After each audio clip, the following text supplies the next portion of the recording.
Savar tannery পল্লী দূষণের কারণে রাজধানীর হাজারীবাগ থেকে ট্যানারিগুলো সেখানে গেছে প্রায় ৮ বছর।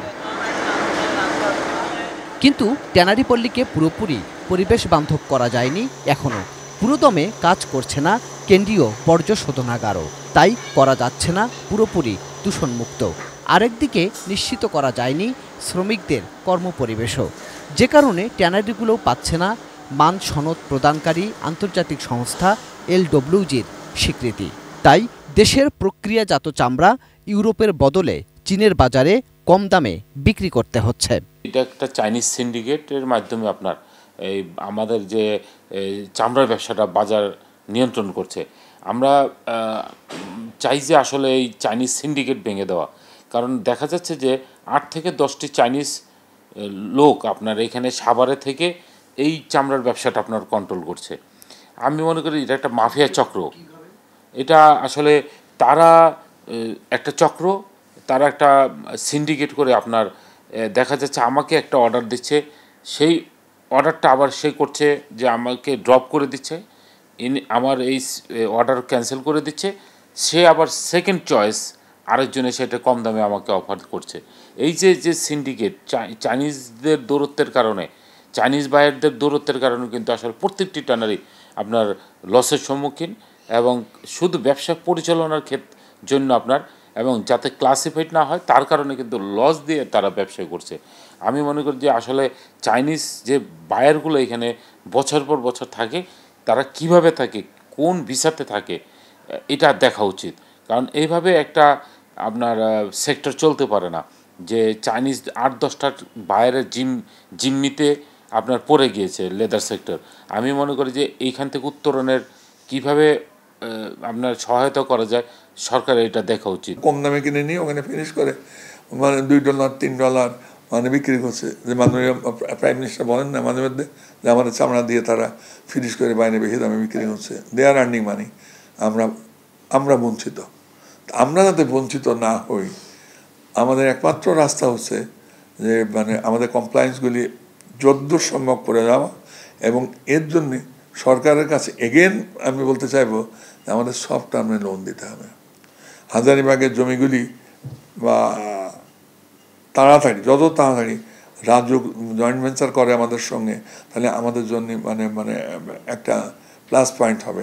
কারণ হাজারীবাগের এগেনস্টে যেসব লোন আমাদের আছে, ওই লোন শোধ দিতে পারেনি বা শোধ দিতে পারেনি, কিন্তু ওই শোধ দিতে পারেনি বলে তারা তো আমাদের ওখানেও টাকা দিচ্ছে না, এখানেও দিচ্ছে না। দ্যাট মিনস মানে দে নো এভরিথিং। বাংলাদেশ থেকে ক্রাস্ট চামড়া কিনে সেই চামড়া ফিনিশড করা হচ্ছে চীনের কারখানায়, সেগুলো রপ্তানি হচ্ছে বিশ্ববাজারে। আর বাংলাদেশের চামড়াজাত পণ্য উৎপাদনকারী কারখানাগুলোকেও চীন বা অন্য দেশের সনদপ্রাপ্ত কারখানা থেকে ফিনিশড লেদার আমদানি করতে হচ্ছে, তারপর পণ্য বানিয়ে বিক্রি করতে হচ্ছে বিশ্ববাজারে। এইখানে কিন্তু বিশেষত আমরা নন কমপ্লায়েন্ট হওয়ার কারণে তারা আমাদের থেকে পণ্যটা নিয়ে তারা কমপ্লায়েন্ট ফ্যাক্টরির মাধ্যমে কিন্তু আপনার পাশ্চাত্য বিশ্বে বিক্রি করছে। অর্থাৎ যাদের LWG সার্টিফাইড ট্যানারি আছে তাদের কাছে বিক্রি করে তারা এই প্রোডাক্টটাকে ডাইভার্সিফাই করছে, করে এটাকে আপনার আমেরিকা, ইউরোপ সহ বিভিন্ন দেশে পাশ্চাত্য বিশ্বে আপনার বাজারজাত করছে। অথচ এইটার কিন্তু যদি আপনার এটা ধরেন আমরা যদি কমপ্লায়েন্ট করতে পারতাম, সেই মূল বেনিফিশিয়ারিটা কিন্তু আমরা হতাম।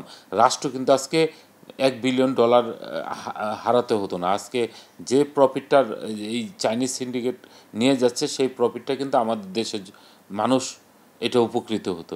পার্টিকুলার চায়নাকে বলে তো লাভ নেই।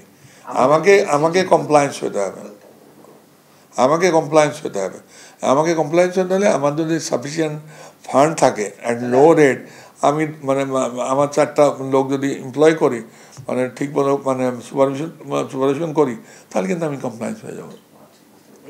ইটস এ মানে আমার টাকা দরকার, আমার মানে প্রত্যেক ট্যানারই টাকা দরকার। এই যে চামড়ার দাম কম কেন?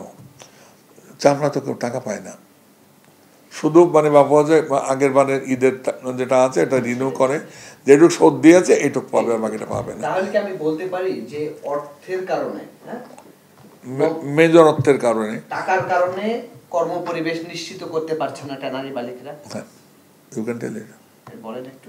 মানে অর্থনৈতিক সংকটের ফলে ট্যানারিগুলি মানে যে কমপ্লায়েন্স করতে পারছে না। আমি মনে করি যদি ট্যানারিগুলিকে সব টার্ম $1 বিলিয়ন যেটা চেয়েছিলাম মানে ইকুইভ্যালেন্ট টাকা যদি লোন দিয়ে দেওয়া হয়, আমরা যেভাবে ফিসিক থেকে 250 কোটি টাকা পেয়েছিলাম মানে মালগুলি ক্যারি করার জন্যে, প্রত্যেক ট্যানারিকে সার্ভে করে তার মানে ওই 250 কোটি টাকা ডিস্ট্রিবিউট করেছি। ওইভাবে যদি এই $1 বিলিয়ন ইকুইভ্যালেন্ট টাকা সব ট্যানারিকে দিয়ে দেয়, তাহলে 1000 ব্যাগের টাকাটাও শোধ হয়ে যাবে, প্লাস ওখানেও মানে বা পৌঁছে ট্যানারি চালাতে কমপ্লায়েন্স করতে কোনো অসুবিধা হবে না। এভাবে বিশ্ব রপ্তানি প্রতিযোগিতায় পিছিয়ে পড়ছে বাংলাদেশ। বছরে হারাচ্ছে $50 কোটি রপ্তানি আয়। রপ্তানি আটকে আছে $122 কোটি ঘরেই। রপ্তানিতে শীর্ষ অবস্থানও হারাচ্ছে বাংলাদেশ।